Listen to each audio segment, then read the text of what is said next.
Hello, welcome back to the channel. Thank you ಯಾರೆಲ್ಲ ನನ್ನ ಚಾನಲ್ನ ಸಬ್ಸ್ಕ್ರೈಬ್ ಮಾಡಿದ್ದೀರಾ, ಸಪೋರ್ಟ್ ಮಾಡ್ತಿದ್ದೀರಾ. ಫಸ್ಟ್ ಟೈಮ್ ಇದೇ ಒಂದು ವಿಡಿಯೋ ಮುಖಾಂತರ ನನ್ನ ಚಾನಲ್ನ ವಿಸಿಟ್ ಮಾಡ್ತಿದ್ರೆ, ರಿಟರ್ನಿಂಗ್ ಸಬ್ಸ್ಕ್ರೈಬರ್ಸ್ ಇದ್ದರೆ ಎಲ್ಲರಿಗೂ welcome and welcome back. As usual ನಿಮ್ಮ ಫೇವ್ರೆಟ್ ಕ್ಯಾಂಡಲ್ ರೀಡಿಂಗ್ ಮಾಡ್ತಾ ಇದ್ದೀನಿ. ಈ ಒಂದು ರೀಡಿಂಗ್ ಮಾಡುವಾಗ ನಿಮ್ಮ ಪರ್ಸನ್ ಬಗ್ಗೆ ಯೋಚನೆ ಮಾಡ್ತೀರಿ.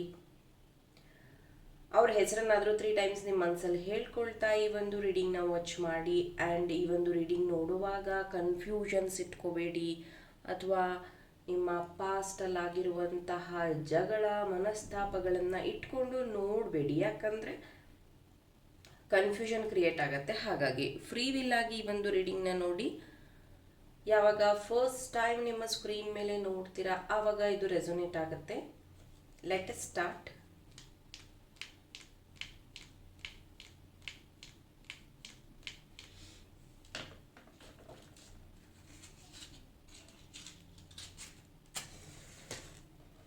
Thank you.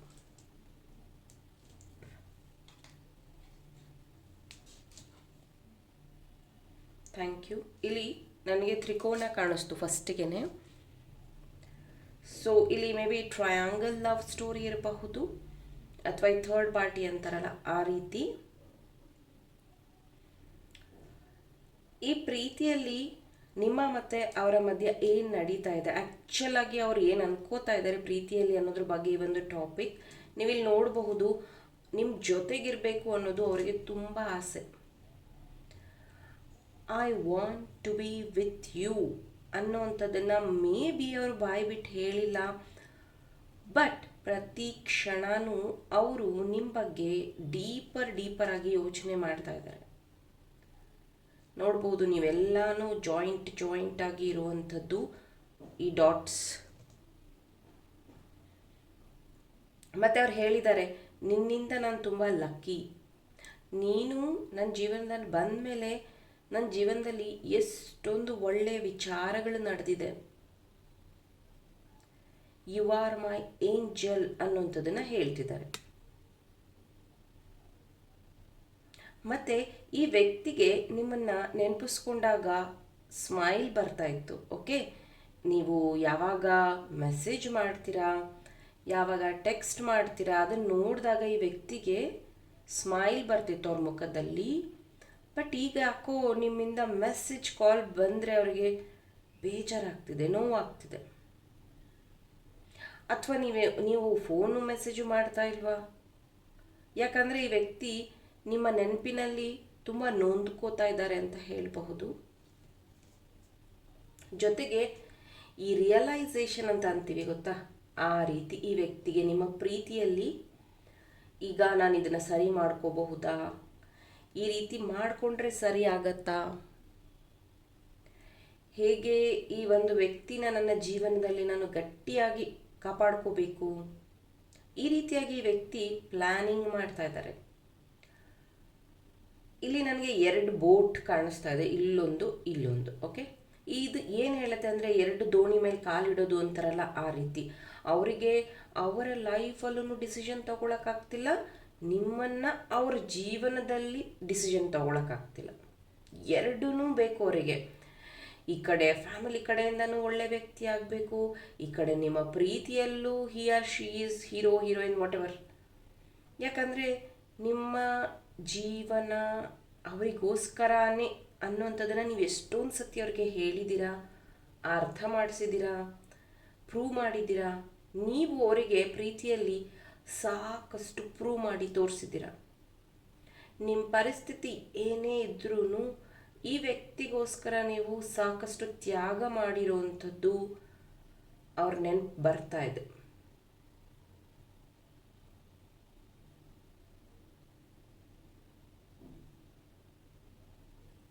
ಎಷ್ಟೊಂದು ಸತಿ ಈ ವ್ಯಕ್ತಿ ಕೋಪ ಮಾಡಿಕೊಂಡಾಗ, ಬೇಜಾರು ಮಾಡಿಕೊಂಡಾಗ, ಬಿಟ್ಬಿಡ್ತೀನಿ ಅಥವಾ ನಾನು ದೂರ ಹೋಗ್ತೀನಿ ಅಂದಾಗೆಲ್ಲ ನೀವು ಅವರಿಗೆ ಧೈರ್ಯ ಹೇಳಿದ್ದೀರಾ, ಬುದ್ಧಿ ಹೇಳಿದ್ದೀರಾ, ಒಂದು ರೀತಿ ಧೈರ್ಯ ಕೊಟ್ಟಿದ್ದೀರಾ, ಅವರಿಗೆ ಅವರ ಒಂದು ವ್ಯಾಲ್ಯೂನ ಅರ್ಥ ಮಾಡಿಸಿದ್ದೀರ. ಈಗಲೂ ಅವರಿಗೆ ಅದೆಲ್ಲ ನೆನಪಾಗ್ತಾ ಇದೆ. ಅಯ್ಯೋ, ನಾನು ಈ ವ್ಯಕ್ತಿಗೆ ಮನ್ಸು ನೋಯಿಸಿದ್ದ, ಈ ವ್ಯಕ್ತಿಗೆ ನಾನು ಇಷ್ಟೊಂದು ತೊಂದರೆ ಕೊಟ್ಟನಾ, ಈ ವ್ಯಕ್ತಿ ನಿಜವಾಗ್ಲೂ ಇಷ್ಟೊಂದು ನೊಂದ್ಕೊಂಡಿದ್ದಾರ ಅಂತ ಈ ವ್ಯಕ್ತಿ ಯೋಚನೆ ಮಾಡ್ತಿರೋವಂಥದ್ದು ನಿಮ್ಮ ಪ್ರೀತಿಯಲ್ಲಿ. ಎಸ್, ಈ ವ್ಯಕ್ತಿ ಈ ರೀತಿಯಾಗಿ ನಿಮ್ಮ ಬಗ್ಗೆ ಯೋಚನೆ ಮಾಡ್ತಾ ಇದ್ದಾರೆ.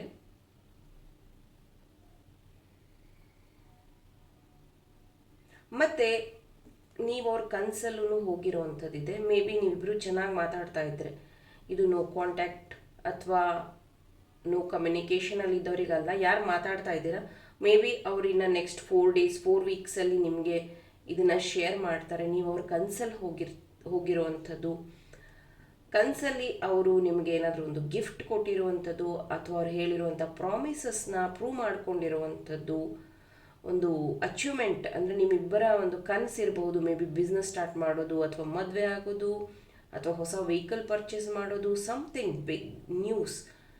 ನೀವಿಬ್ಬರು ಅವರ ಈ ಕನಸಿನ ಬಗ್ಗೆ ಮೇ ಬಿ ಅವರ ತಾಯಿ, ತಂಗಿ ಅಥವಾ ಅವರ ಕ್ಲೋಸ್ ಫ್ರೆಂಡ್ ಹತ್ರನೂ ಅವರು ಡಿಸ್ಕಸ್ ಮಾಡಿರುವಂಥದ್ದಿದೆ. ಕರ್ಕಾಟಕ ರಾಶಿ, ಕುಂಭ ರಾಶಿ, ವೃಷಭ ರಾಶಿ, ಮಿಥುನ ರಾಶಿ, ಸಿಂಹ ರಾಶಿ, ಮೀನ ರಾಶಿ, ಮೇಷರಾಶಿ ಪ್ರೆಸೆಂಟ್ ಇರುವಂಥದ್ದಿದೆ.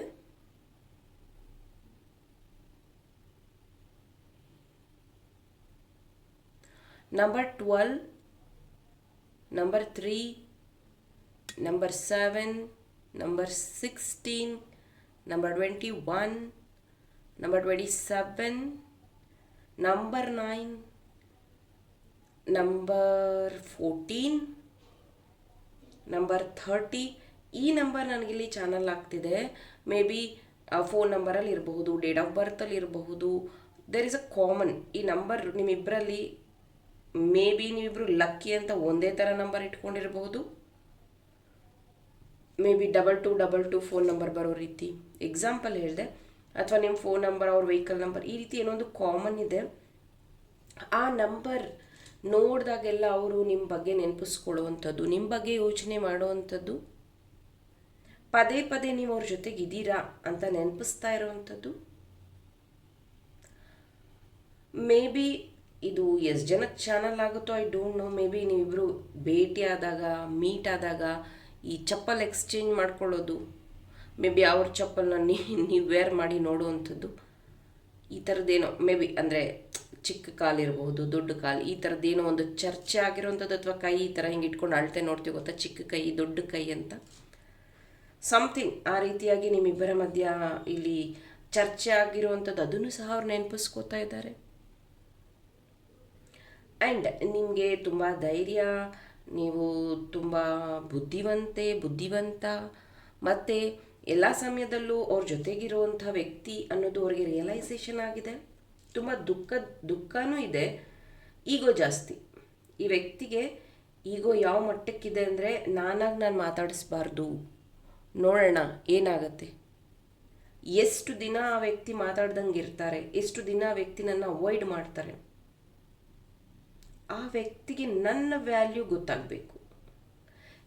ನಿಮ್ಮ ಪ್ರೀತಿನ ಅವ್ರು ಮಿಸ್ ಮಾಡ್ಕೋತಿರೋದು ನಿಜ, ನಿಮ್ಮ ನೆನಪಲ್ಲಿ ಕಣ್ಣೀರು ಹಾಕಿರೋದು ನಿಜ, ನಿಮ್ಮ ಬಗ್ಗೆ ಪ್ರೇಯರ್ ಸಹ ಮಾಡ್ತಿದ್ದಾರೆ, ಮ್ಯಾನಿಫೆಸ್ಟ್ ಸಹ ಮಾಡ್ತಿದ್ದಾರೆ.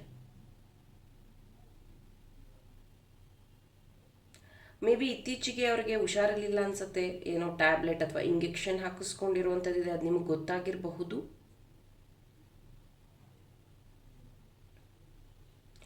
ಈ ವ್ಯಕ್ತಿಗೆ ಒಂದು ರೀತಿ ಏನಂತಾರೆ, ಓವರ್ ಥಿಂಕಿಂಗ್ ಜೊತೆಗೆ ಗೆಸ್ ಮಾಡೋದು ಅಂತಾರೆ ಗೊತ್ತಾ, ಆ ಥರ ಒಂದು ಚಟ. ಇಲ್ಲ, ನೀನು ನನ್ನ ಬಗ್ಗೆ ಯೋಚನೆ ಮಾಡ್ತಿಲ್ಲ, ಇಲ್ಲ ನೀನು ನನ್ನ ಫೋನ್ ತೆಗಿತಾ ಇಲ್ಲ, ವಾದ ಮಾಡೋದು ಜಾಸ್ತಿ. ಒಂದು ಟಾಪಿಕ್ನ ಪದೇ ಪದೇ ವಾದ ಮಾಡಿ ಮಾಡಿ ಮಾಡಿ ಕೊನೆಗೆ ನಿನ್ನ ಹತ್ರನೇ ಹ್ಞೂ ಅಂತ ಅನ್ನಿಸ್ಬೇಕು. ಆ ರೀತಿ ಕ್ಯಾರೆಕ್ಟರ್ ಈ ವ್ಯಕ್ತಿದು. ಇದರಿಂದ ನೀವು ಎಷ್ಟೋ ಸತಿ ವಾದನೆ ಮಾಡೋದಿಲ್ಲ. ಸರಿ, ನೀವು ಹೇಳ್ದಂಗೆ ಆಗಲಿ, ದಟ್ಸ್ ಫೈನ್ ಅನ್ನೋವಂಥದ್ದು ನಿಮ್ಮ ಉತ್ತರ ಆಗಿರುತ್ತೆ. ಆದರೆ ಈಗ ಅವರಿಗೆ ಅದನ್ನು ಸಹಿಸ್ಕೊಳ್ಳೋ ವ್ಯಕ್ತಿ ಯಾರೂ ಇಲ್ಲ. ನೀವೆಲ್ಲ ಅದನ್ನು ನಂಬ್ತಾ ಇದ್ರಿ, ಅವ್ರ ಜೊತೆಗಿದ್ರಿ, ಅವ್ರ ಜೊತೆಗೆ ಎಲ್ಲದನ್ನು ಫೇಸ್ ಮಾಡ್ತಿದ್ರಿ. ಈಗ ವ್ಯಕ್ತಿಗೆ ಸಡನ್ನಾಗಿ ಏನು ಅನ್ನಿಸ್ತಾ ಇದೆ ಅಂದರೆ, ಯಾಕೆ ನಾನು ಆ ವ್ಯಕ್ತಿನ ಕಳ್ಕೋಬೇಕು ಅಥವಾ ಮಿಸ್ ಮಾಡ್ಕೋತಾ ಇದ್ದೀನಿ. ನಾನು ಅಂದ್ಕೊಂಡಿದ್ದೆ ಇದು ಅಷ್ಟೇನು ಹಚ್ಕೊಂಡಿಲ್ಲ ನಾವಿಬ್ಬರು ಪ್ರೀತಿಯಲ್ಲಿ. ನಮ್ಮಿಬ್ಬರಿಗೂ ನಮ್ಮ ಪರಿಸ್ಥಿತಿ ಗೊತ್ತಿತ್ತು, ನಾವಿಬ್ಬರು ಡಿಸ್ಕಸ್ ಮಾಡಿದ್ವಿ ಪ್ರೀತಿಯಲ್ಲಿ ಈ ರೀತಿ ಆ್ಯಕ್ಷನ್ ತಗೋಬೇಕು, ತೊಂದರೆ ಆದರೆ ನಾವಿಬ್ಬರು ಸಪ್ರೇಟ್ ಆಗ್ತೀವಿ ಅಥವಾ ಪ್ರೀತಿಯಲ್ಲಿ ಈ ರೀತಿ ಕಾಂಪ್ರಮೈಸ್ ಆಗ್ತೀವಿ ಅಂತ. ಆದರೆ ಈಗ ಯಾಕೆ ನನಗಿಷ್ಟು ಕಷ್ಟ ಆಗ್ತಿದೆ? ಈ ವಿಷಯನ ನಾನೇ ಹೇಳಿದ್ದು ಆ ವ್ಯಕ್ತಿಗೆ, ಆದರೂ ನನಗೆ ಯಾಕೆ ಇಷ್ಟು ಕಷ್ಟ ಆಗ್ತಿದೆ ಅಂತ ಈ ವ್ಯಕ್ತಿ ಅವರೇ ಕ್ವಶನ್ ಮಾಡ್ಕೋತಾ ಇದ್ದಾರೆ. ಎಸ್, ಎಲ್ಲರೂ ಎಕ್ಸ್ಪ್ರೆಸ್ಸಿವ್ ಇರೋದಿಲ್ಲ, ಎಲ್ಲರೂ ಹೇಳ್ಕೊಳ್ಳೋದಿಲ್ಲ. ನಿಮ್ಗೆ ಅನ್ನಿಸ್ತಾ ಇರುತ್ತೆ ಒಂದು ಮಾತು ಮಾತಾಡೋದಿಲ್ಲ, ಸೈಲೆಂಟಾಗಿರ್ತಾರೆ, ಇವಾಗ ಫೋನೇ ಕಮ್ಮಿ ಆಗಿದೆ, ಅವ್ರ ಕಡೆಯಿಂದ ಕಮ್ಯುನಿಕೇಷನ್ನೇ ಇಲ್ಲ. ನೀವು ಅಂದ್ಕೊಳ್ಳೋದೇನೋ ಅವ್ರು ತುಂಬ ಸುಖವಾಗಿದ್ದಾರೆ, ತುಂಬ ಖುಷಿಯಾಗಿದ್ದಾರೆ.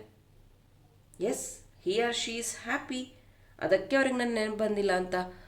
ಆದರೆ ಅವ್ರಿಗೆ ನಿಮ್ಮ ಹತ್ರ ಹೇಗೆ ಈ ವಿಷಯನ ಕನ್ವೆ ಮಾಡಬೇಕು ಅಂತಲೇ ಅವ್ರಿಗೆ ಗೊತ್ತಾಗ್ತಿಲ್ಲ. ಯಾಕಂದರೆ ಅವರು ತಪ್ಪು ಮಾಡಿರೋದು, ಸುಳ್ಳು ಹೇಳಿರೋದು, ನಿಮ್ಮ ಮನಸ್ಸು ನೋಯಿಸಿರೋದು, ಇದ್ರ ಮಧ್ಯೆ ಇದನ್ನೆಲ್ಲ ಹೇಳುವಾಗ ಅವರಿಗೆ ಧೈರ್ಯ ಇಲ್ಲ. ಇದ್ರ ಜೊತೆಗೆ ಅವರು ಕಂಪ್ಲೀಟ್ಲಿ ನಿಮ್ಮನ್ನು ಮಿಸ್ ಮಾಡ್ಕೊಳ್ತಾ ಹಗಲು ರಾತ್ರಿ ಯೋಚನೆ ಮಾಡ್ತಾ ನಿಮ್ಮ ನೆನಪಿನಲ್ಲೇ ಇದ್ದಾರೆ ಅಂತಲೇ ಹೇಳಬಹುದು. ಇದು ನಿಮ್ಮ ಪರ್ಸನ್ ಕಡೆಯಿಂದ ಬಂದಿರುವಂಥ ಮೆಸೇಜ್ ಆಗಿತ್ತು. ಐ ಹೋಪ್ ಈ ಒಂದು ರೀಡಿಂಗಿಂದ ಇನ್ಸೈಟ್ಸ್ ಇನ್ಫಾರ್ಮೇಷನ್ ಸಿಕ್ಕಿದೆ, ಹೆಲ್ಪ್ಫುಲ್ ಆಗಿದೆ ಅಂತ. ಹಾಗಿದ್ರೆ ಈ ಒಂದು ವಿಡಿಯೋಗೆ ಲೈಕ್ ಮಾಡಿ, ನನ್ನ ಚಾನಲ್ನ ಸಬ್ಸ್ಕ್ರೈಬ್ ಮಾಡಿ. ಇನ್ನೂ ಇಂಟ್ರೆಸ್ಟಿಂಗ್ ಟಾಪಿಕ್ಸ್ ಜೊತೆ ನಿಮ್ಮ ಜೊತೆ ಜಾಯಿನ್ ಆಗ್ತೀನಿ. ಟಿಲ್ ದೆನ್ ಟೇಕ್ ಕೇರ್, ಬಾಯ್.